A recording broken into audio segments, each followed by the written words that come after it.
Welcome to Foundation Repair Marketing Secrets, the podcast that's rocking the foundation repair industry. Discover how to boost your leads, raise your profits, and lift your digital presence. Together, let's dig deep and transform your foundation repair business. Last few questions. What do you think of the big guys? What are they doing right and what are they doing wrong? As an industry, perhaps. Like, let's talk about the behemoths. How do you feel as someone who's got a business who is, I would say, middle-sized?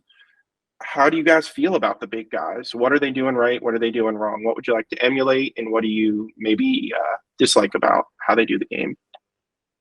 I'd say number one is their marketing strategy is high because they have a lot of marketing dollars, but they're doing a lot of heavy marketing. They spend a lot of money on that. They're local radio shows, TV advertisements.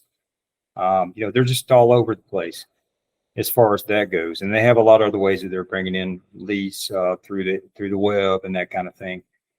Very powerful there. They stay super busy. And I would like to explore more opportunities for us to emulate some of that.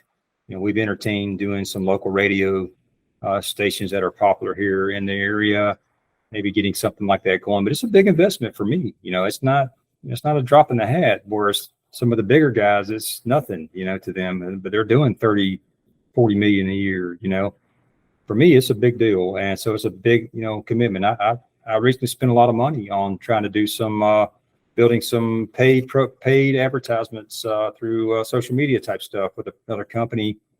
It was very expensive for me and it turned out to be a kind of a flop. I should have spent that money on something else, but as a business owner, you have to, if you're not trying and you're not failing, then you're not doing anything. I mean, you're just twiddling your thumbs. You just got ideas. Ideas are a dime a dozen. You got to take action. So even if it's the wrong action, just take action. That's some of the best advice I've ever been given a long time ago. And it stands so true, but you obviously want to learn from bad choices and help you steer better in the future. So I'd say the marketing way, what they do is something I'd like to emulate. And then as far as something I think that they lack in is they have lost touch with the personal aspect of the business to consumer.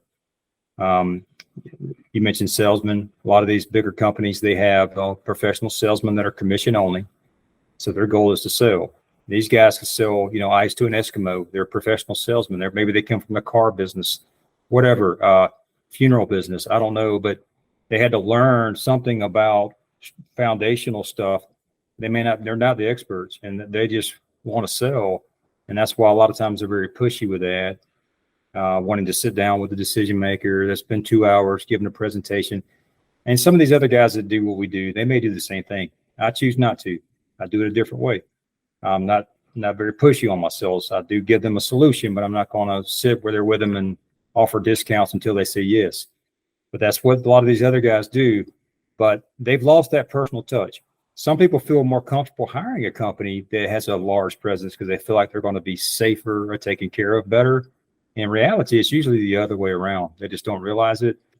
But that's why it's important to take care of your customer, treat them like they're your own family. No matter what, always try to do the right thing. And sometimes you have to tie your hand, so to speak, just to make the situation dissolve itself, even though you're doing the right thing, but you're not doing it right in the sense that you're having to take a loss or whatever it may be. Sometimes you have to. But I say the bigger companies have lost touch with their customer. It's no longer an owner with a family that's trying to do good in the community they're in. They're way beyond that. They've become a corporate conglomerate. You can't even get in touch with the guy who owns the company.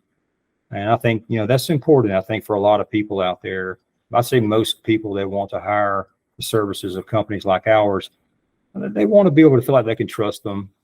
And usually that comes from trust, knowing it's a family company that has a good reputation, a good online presence. So they know they're real. They've been around a long time, not going anywhere. Then you'll have the few that think that they're going to get they feel safer because they're going with this large business that they saw this commercial on during the NASCAR race or something. Some people are different, but But that's my opinion, as far as what I think is what they could do better on is get back to the personal touch. And they probably can't. They're just too big. They got too much going on. Okay. That's valuable. It's funny when you said they can't get in touch with the person who owns the company. I was like, man, if the kids of the owner can't get in touch with their own dad, this guy's flying around in private jets and stuff, or this lady's flying around in private jet. Their kids, like, I can't even talk to my parents. You as a customer certainly is not going to get to talk to that person at those high levels. Exactly. It's fascinating. That's interesting. Yeah, the personalization, I think, goes a long way. And obviously you can use some technology to help with said personalization. But yeah, there's nothing like it's like the homemade food versus going and picking it up at Publix. Publix is great, but there is a difference. And then, like you mentioned with the salespeople, some of the companies they're called salespeople. Some of them they'll guise it and they'll say a technician or a manager, something of that nature, when they are a salesperson. And it is kind of fascinating, that distinction that you made of there's the people who know the behind the scenes, truly like yourself, and you're giving recommendations. Hey, look, we found out the house has cancer, so to speak. We can go this route. It's going to be the 8-week instead of the 4-week chemo, but that's what it's going to take. So that way, 2 years, you don't come back to me or come back to someone else. Yeah, it is very interesting, the business, that short-term, long-term. It's like customers, a lot of them, what do you think on that psychology, just from your experience? Are most of the customers falling for the cheapest or the quickest or something like that?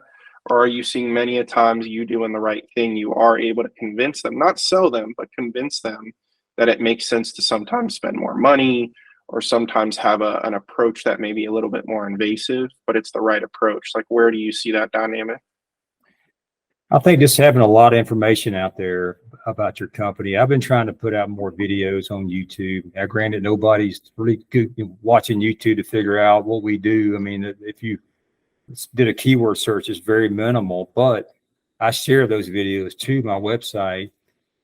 So just having a presence. I will also make shorts for Instagram, and it's just a little educational snippets, anything you can put out there to help people understand that when they're buying your service, it's not really a one size fits all. You can call 4 different companies and have 4 different solutions, so that's something a lot of customers don't understand. They think they're buying, it's like buying a car. We're going to buy this same Toyota pickup from this lot for $40,000.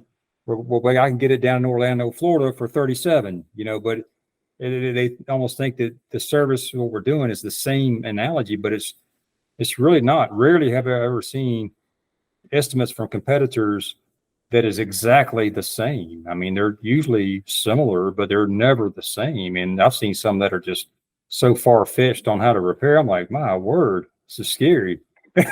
But but as far as helping them make a decision, I think the more you can inform the customer is very powerful, and help them understand that fact, and try to explain to them why you're doing what you're doing, and help them, convince them why you know what you're talking about.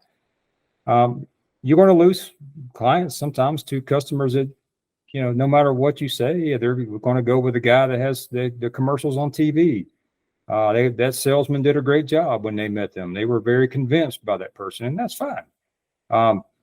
But most of the time, what I see is that customers are looking for the guy that's honest, sincere, maybe not the cheapest, but definitely not the most expensive. I mean, there's been times I was more expensive than the others, but I very transparently explained why what we're doing is so much more thorough than what these other guys are doing and why we're doing it. But usually I'm not the most expensive. I'm somewhere in the middle from what I have learned over the years, which is a good place to be. My numbers are based on what I think I can do, price point wise, and what material cost, and what kind of margins we need to see to be able to keep the lights on in my office. But it really is just a matter of educating the customer, because a lot of times they think they're like the analogy about buying the truck in Orlando versus here. The same truck may be a different price, but you're not buying the same truck. You're looking at a Toyota in Atlanta, but you're actually looking at a Ford Ranger in Orlando. It's 2 different vehicles. It's not the same. So there's a lot. I see that all the time where people they don't understand why.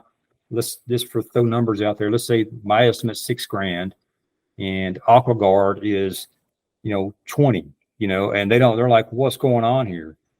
And if I get somebody to let me know what they're seeing, I can kind of explain it. But generally speaking, I mean, I can usually know, depending on the type of job, if it's some kind of a, finger space issue, or maybe it's the certain type of wall repair.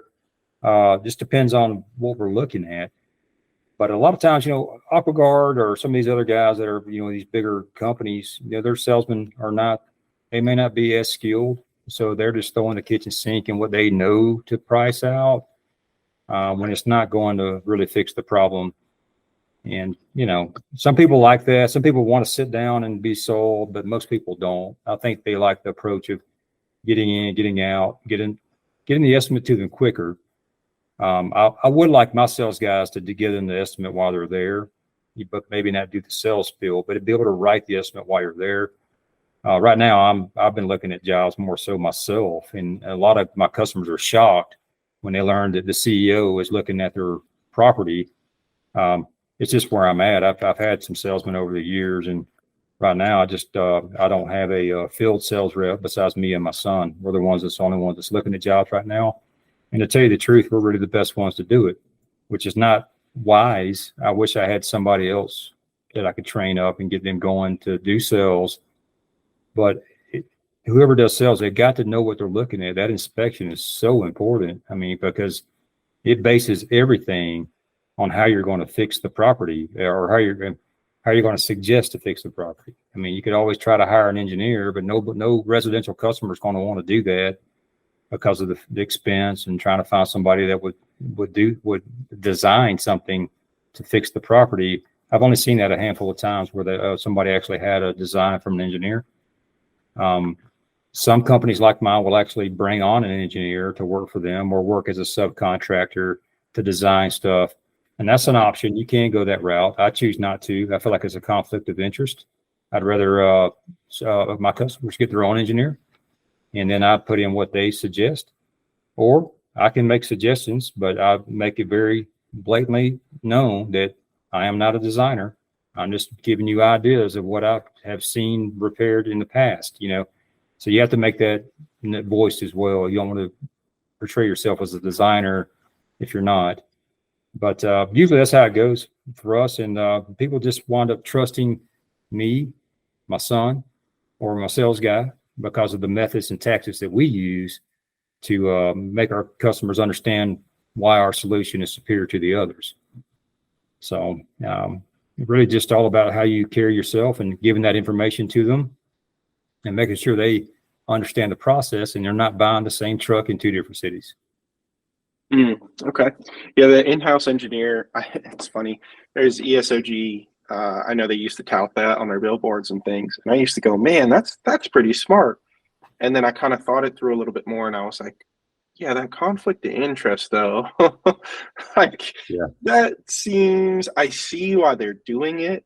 I'm very familiar with ESOG, by the way. And yeah, it's smart move on their part in terms of, like you said, marketing, the bigger guys and things, that marketing, just that little flavor of it and people trusting it. I couldn't imagine someone, let's say, who went to Georgia Tech. They're like, I heard engineer, forget everyone else, I'm going here. But meanwhile, it's an inside job. Yeah, it is an inside job. I don't approve. I mean, I have some engineers I've met along the way. And I always tell my customers, hey, you can call this structural engineer. I preferred him in the past. I met him on other jobs, and have him design something, and leave it up to them if they want to call them or not. If they do, then that's great. We will work off their design. If not, a lot of times they'll just, go with what we're suggesting. And, generally what I suggest is overdone anyways. I mean, I'd rather do too much than not enough. And, but yeah, certainly. And here's another thing with structural engineers. A lot of times they're not even aware of other methods that could be used to repair something. They think helical piers are for everything. I mean, it's like everything's a helical pier because that's all they know. There's a lot of other products out there, a lot better products for when you're retrofit into an existing structure. Helical piers have their place in new construction, especially in bad soil areas. But, I like to use a type of push pier when we're doing piering on houses because it's less obtrusive. I can get concentric load right underneath the foundation walls. And so just a lot easier. It's easier on everybody. I don't have to bring in big equipment, and it's just a lot better method. And that's usually what we do. And a lot of times customers and other engineers they're not even familiar with it. I have to, educate them on what the piers are for, why we recommend doing it this way, and that kind of thing. So yeah, I guess, the structural engineer is good to have if you know one. But in the local company, ESOG, yeah, they do advertise they have one on staff. And I don't know if they're an actual employee, if they're a subcontractor, I really don't know. But I've encountered them before as far as going behind them. And, AquaGuard and ESOG, the two big companies in Atlanta, they do great work. I mean, I've seen their work. I have nothing but praises. I mean, it looks nice. It's high quality. And there's nothing wrong with that. But I just feel like sometimes some of the sales guys' tactics may not be the best. More so with AquaGuard than I'd say ESOG. But I think that the sales guys may not be 100% transparent or clear on what to do. So they just recommend what they've seen or, whatever they may think will do. And it's just not enough, or it's just not the right solution. There could have been a better way for less money. Yeah, makes sense. They're protecting their pockets. They're protecting their KPIs, that kind of thing. All right, 2 last questions, and then we can wrap up this episode. Sure. All right, so 3 things that Eric would tell himself where he is now versus when he started this company. What are those 3 things, that now a more developed foundation repair business owner like yourself would tell yourself when you were starting the firm those years ago? What would I tell myself when I was younger? For the biz. I know in life there's a lot of, that'll be, we got a whole nother episode for that. A whole nother for the biz. Like, perhaps don't go walking down the street with beer in your hand at 2 a.m. in Atlanta. Those motorcycles in the mountains maybe go a little slower. Yeah, a little slower on the motorcycles. More safety gear. No, well, I guess, be patient will be number 1. I'd say don't expect, to be a Rockefeller in 6 months. It's just not reality. You put too much pressure on yourself. So, be patient, but be diligent. Don't give up and stay focused, and don't be afraid to try new things. What's the expression? I forget. I'm brain fried today, man, but along the lines of, if you don't do something, I said it earlier, basically just take action, even if it's the wrong action, it doesn't matter. Try not to take the wrong action, but it's better than taking no action. So when I started out, there was a lot of times I was scared to do certain things or spend any money because I didn't have much. So I was scared to do advertising in certain places. I was big using Home Advisor when I first started, which is now Angie's Leads, but used to be Service Magic, I think, before then.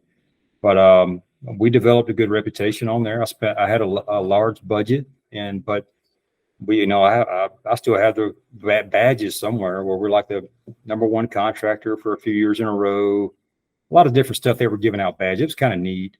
But yeah, we had a lot of leads from that, and because I wasn't as well known.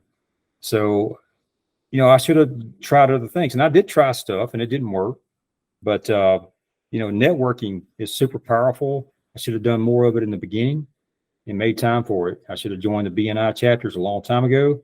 So don't be afraid to try new things, and be patient.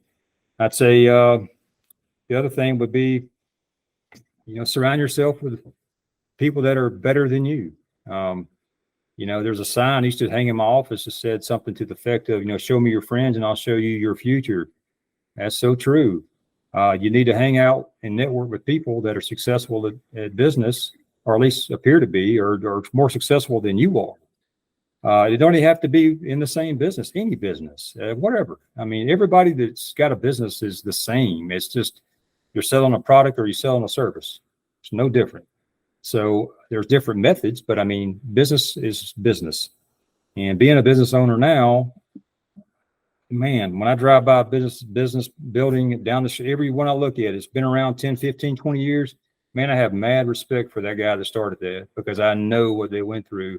This perception that everybody's got a silver spoon and daddy must have gave it to them is a bunch of BS. I haven't met anybody like that in my life, ever. You know? And I was never given anything I was taken from them, so there's that Trump guy they always debate about, but I don't think his dad gave him a golden toilet. No, I don't know, man. These days he's got a golden toilet. He's got a few golden toilets. So he took whatever was given and made it what he made. I would have loved to have a golden. I'll just, I'll take a silver toilet. A silver spoon. Just the new gold. But I'd say that, and then maybe last thing, advice, I'd say, just treat everybody with dignity and respect. That's number one. If you go out with the intention of that alone and nothing else, and not do it behind a disguise. I mean, wholeheartedly, when you go to deal with somebody that needs your help, I don't care what it is, if you look at the focus of just how you can help them and focus on that will take you so far, because honesty and integrity is something that's hard to find these days. It's hard to find even yesterday, but these days, today, it's even more hard to find. So be that guy. Be honest and have integrity, even when it hurts to do so.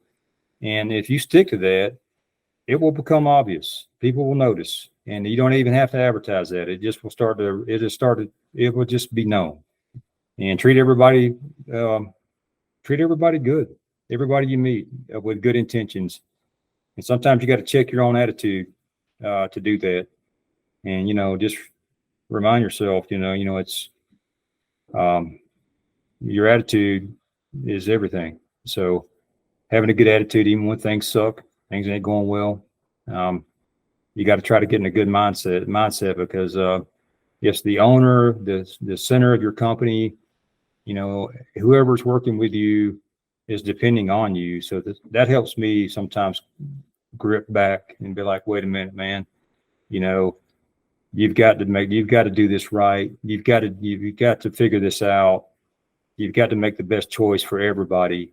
And it would be that way if it was just I had one or two guys, and that's the way it was. Whenever I first had one person working for me, that's the mindset I had from there on out. Is of course I take care of me and my family, but it's more than that now. It's beyond that, and that's just the way it is in any business. And I think the sooner you have that mindset, the sooner you'll make better decisions. And get out there and market. Marketing is free. If you just go out there and shake hands and just introduce yourself, and don't be afraid to talk to people, and meet these other three companies I talked about earlier, the mitigation companies, the home inspectors, and the realtors, and go there and get involved. Don't go one time. You got to go. Mm-hmm. You got to make it a repetition, just like the gym. And I'm not just telling you and your audience this. I'm telling myself this as we're talking, because there's times I don't feel like doing it. And I'm like, God almighty, man. I have to remind myself to go do this, because it always pays back. And then you can spend money, to do it as well. But it can be expensive, especially when you make a bad decision. As far as spending money to market, not doing the right things, not surrounding yourself with good people. Same thing, just like with Chayton. Surround yourself with a good team that has good intentions to bring you leads. This is what it's all about. And it's hard to find those people, but when you find them, you found them, and you will continue to do business with them. And, even the guys that are, multi-billionaires, I mean, I can promise you, they have a small network wheel of people that they work with. Even all of them. I mean, Bill Gates, for God's sakes, he probably has a team of dudes that he's known forever that he works with exclusively, because he knows he can trust them. Mm-hmm. And he had that secretary back when he was cheating back in the day that would hook him up with the girl. He had to trust her. There you go, man. You remember that? She had no idea. He just had this lady, I think it was his secretary, setting him up with the girls and Apparently he liked Porsches. So he'd go off into the the night or maybe the afternoon during work, sneak off in his Porsche with one of these girls. So crazy. But yeah, he had to trust her a lot. So you got to have good trusted people around. Yeah, man. And Trust speaking those of which, you people. can't trust a guy like Bill. Look at that. If you're his wife, you couldn't have trusted him. Well, sometimes money brings corruption, and even in your personal life, but you've got to keep. That's a whole getting on a religious topic there. But it's important to keep things in check, with your home life. And if you do find yourself making money hands over fist, to not fall into the trap of a bunch of corruptness, because it seems to happen to everybody who starts making a lot of money. But just remember that, life is short, and it's passing. It doesn't mean to go party. It means, you need to give back to the world and make your indentation in it, to leave a legacy. You don't want to be the guy known that was out screwing the secretaries, whatever. I mean, you want to be known as the guy that did great things for the people that he was associated with and surrounded himself with, because that's what lasts a lifetime, not just your lifetime. And that's something that, I think a lot of young people don't realize that, they want to be actors or singers or whatever. And, that it's not just that industry. Every industry was you make a lot of money, and it happens when you don't make money too. It's just all about moral values. And sometimes it seems the more money people make, the more they lose touch with it for some reason. So maybe the Bible was right about the whole rich guy and the needle and the camel going through the needle or something like that, because you're surrounded by so much evilness, but you've got to, just try to tune that crap out and do the right thing always, even in life, in your personal life, stay away from the secretary, man. It's consistency. And you alluded to that earlier, is the consistency of whatever you do. And that's the funny thing in the foundation repair business is you're either in or you're out. Don Draper said it in Mad Men. He said, you either believe in Jesus or you don't. So to me, it's really funny for our audience. Some of them likely do advertising, some of them don't, and we'll end the podcast with this. I would love your thoughts on it, but it's just consistency. Like you said, you're going to make mistakes consistently. There's only so many mistakes a smart person can make, right? There may be these temptations, whether it's an ad you see online or it's something that you see from a book that you read and you look up to a mentor or guru or someone. But there's only so many of those that you could make, and more likely they're not going to cost you, a bankruptcy. They're more than likely it's going to take a few of those to have you go really in the wrong direction. But with the marketing end of things, it doesn't take a genius to know, hey, SEO is important. I don't do billboards. Our company doesn't do billboards, but to a certain level business, those are important. Radio ads, are they necessarily great for the starting company or, middle company? Maybe not. But if the budget's there, it's that old adage of whoever could spend more is the one who's going to win over time. But you got to do it consistently. So just to end the show with this is I look at the things that at least my team does and that you're familiar with, and I go, all right, whether you're a middle-sized company, we're not really working with the small one truck type people, or they just started. They kind of need to get some licks in before we start working together. But the SEO is always around. The pay-per-click is always around. The, ads are always around. The good website that gets people to call easily, that looks aesthetic. It doesn't have to look like it's $1 million site or anything. But those things to me in today's modern era and going forward are really it's just a consistency game. You might have to test a vendor or two or three because there are some bad actors in this digital marketing world and really in marketing in general, frankly. But as you've told, there's even bad actors in the foundation repair industry relative to the ones that are good like you guys. It's so funny. It's just consistency of anything. You either believe or you don't. You're in or you're not. If you've made it to the realm that you can at least have some sort of basic budget, then, things like having a decent site, things like having SEO going on, and they should frankly at a point just be something you forget about. Get a good vendor, test them out, or as they say, vet them out, which is ironic because they're a vendor. But if they're good, why are we jumping around from vendor to vendor to vendor? know, Why are you debating, should we do pay-per-click? Should we do SEO? Like it in my mind, and I do want to round this out with your thoughts again. Like, why do you think that's even a debate for the companies that are established? If you found a good partner or a good vendor, why are we dabbling? We need these things. I mean, there's not a maybe or possibly. If you have a basic budget, I'm not talking, tens of thousands a month, but if you have a basic budget, to me, it seems very obvious to at least cover the bases on the internet. The billboards, the newspaper, the this, that, those are a whole nother world. I am not an expert on that. But why do you think that is, that people play these dabble games with digital companies, or they're out of it? Like, I would think you have to be bought in today's modern age. Yeah, man, you've got to. I mean, there's an old saying: you can't make money without spending money. So you have to invest. You got to spend, constantly reinvest in yourself and your company, and you do that, either by the SEO ongoing. That can never stop, because it's always changing and evolving. And the more SEO you're built within your site with new articles, blog, whatever you're doing to gain SEO traction, it just keeps you fresh in the search engines. It helps you be able to be found better.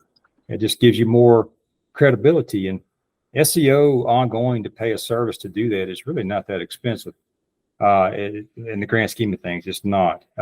Pay-per-click, that can get expensive, but you set a budget and you use it as right. a test.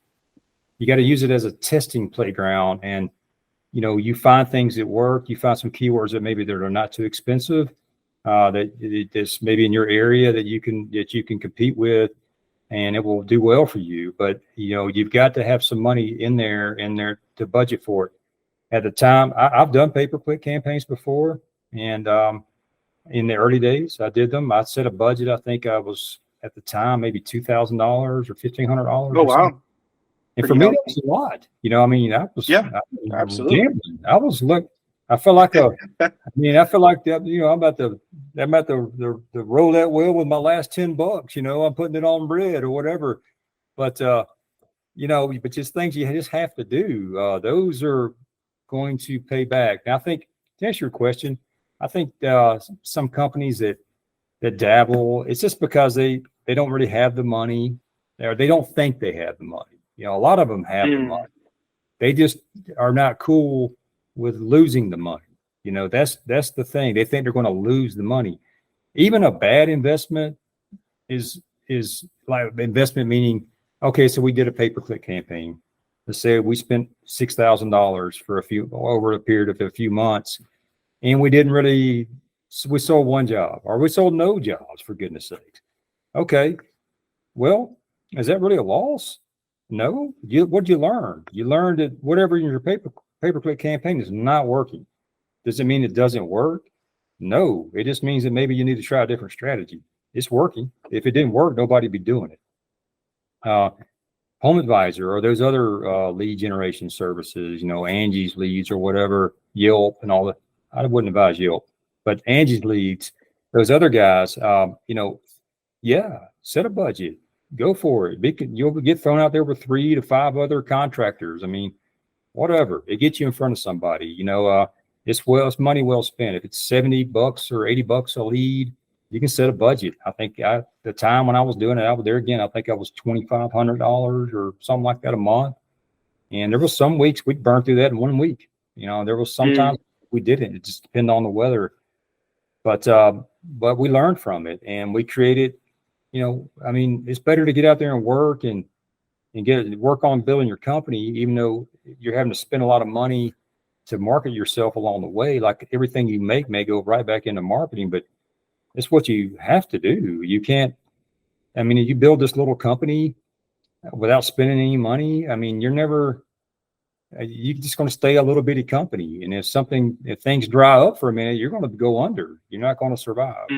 So this is why it's important to invest in your company and learn along the way.